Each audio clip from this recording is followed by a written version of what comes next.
Hey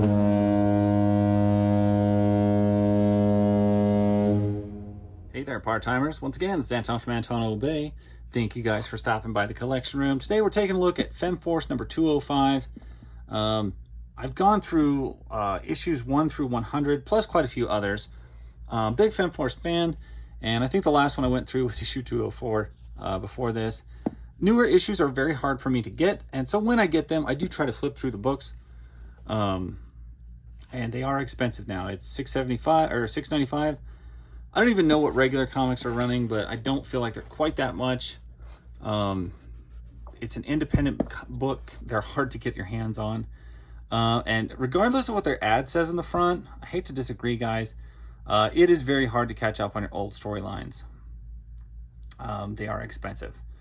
I have seen certain issues from 1 to 200 in that area go for $50, $60, $75 an issue. They're just super expensive. And as much as I love the book, that makes issues, I have like 115 or 120 or so through 1 through 120 or so. But some of those issues in the middle there are just next to impossible for me to get my hands on for the price that they are. And it's kind of hard because even though I love the book, I do prefer the older art style to some of the newer art style. Or maybe it's just the coloring. Now, don't get me wrong, I do love these books printed in color. The pages are super thick and durable feeling. This is a very well made feeling comic book. Gotta respect that, gotta love it.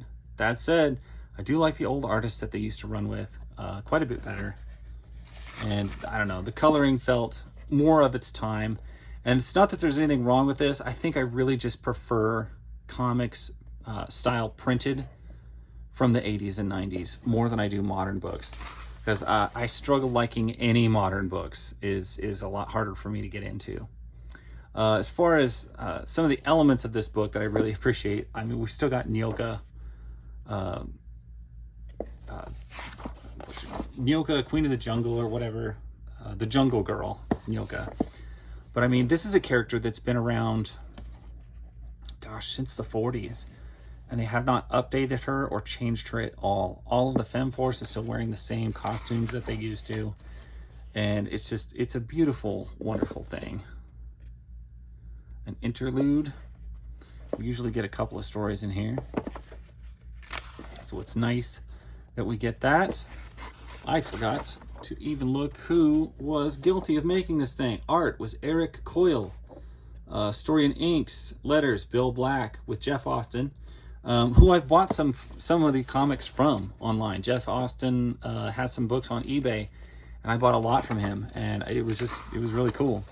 They were expensive, but he was still selling them cheaper than basically anybody else I could find. But yeah, I was very, very glad to get some product from Jeff Austin. Didn't even realize it at the time.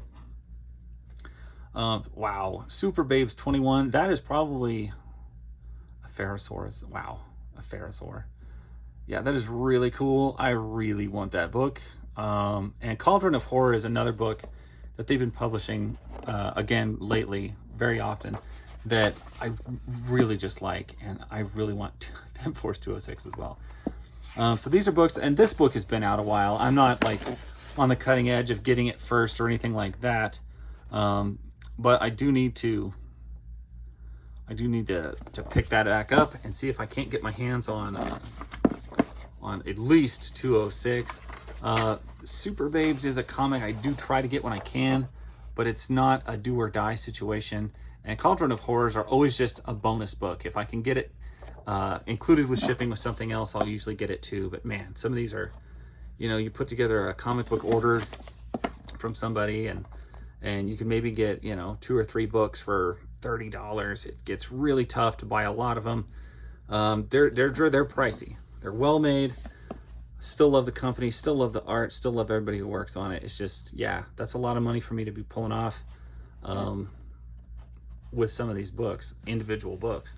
I like $1 comic, so but there's no way I'm gonna get that for that. So that's kind of a testament to how much I do enjoy these books, that I'm willing to shell out that much on a modern comic. So If you've heard of Fem Force, if you've been a part of this channel or a member of this channel, you probably have. If you're an average comic book buyer going into a store, you probably haven't, because most of the stores I've gone into, actually every comic book store I've gone into over the country, every time we travel, I try to stop at a comic book store.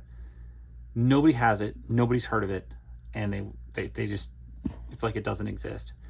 And that's really sad, and that's one of the reasons why I like making videos about them, promoting the book, promoting any of these books that for some reason your comic book retailers just overlook, and this is definitely one of them. So anyway, that's my story. I appreciate you guys watching. You part-timers are great. I'll catch you later. Bye.